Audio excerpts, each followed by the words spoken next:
Antibiotic মুৰ্গীক খোৱালে যেনিবা মুৰ্গীৰ কাহ চৰ্দি আৰু এতিয়া ঠাণ্ডাত খুৱাবই লাগে। এইটো এণ্টিবায়'টিক গৰম ভাতৰ লগত দিব লাগে। এচামুচ দিলে সকলো মুৰ্গী যিমান ঘৰত মুৰ্গী আছে এচামুচ দিলেই হৈ যাব। এচামুচ দিলেই এই পাউডাৰটো এণ্টিবায়'টিক হয়।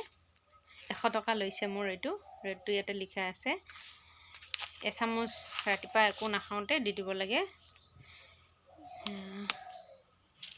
তেতিয়া সিহঁতৰ বেমাৰৰ পৰা মুক্তি পাব। লগতে মই আৰু এটা ভিটামিন এইটো খাব লাগিব। এইটো হেৰি পেলু নহয়, সিহঁতৰ ফিটা পেলু হৈ যায়তো, সেই ফিটা পেলুৰ কাৰণে এইটো আছে। এইটো এলবমাৰ হয়, এইয়া এলবমাৰ।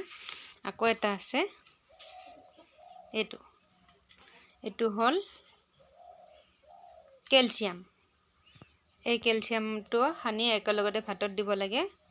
সিহঁতে ষ্ট্ৰং থাকে আৰু ৱেট বাঢ়ে, লগতে মুৰ্গীটো সুস্থ হৈ থাকে।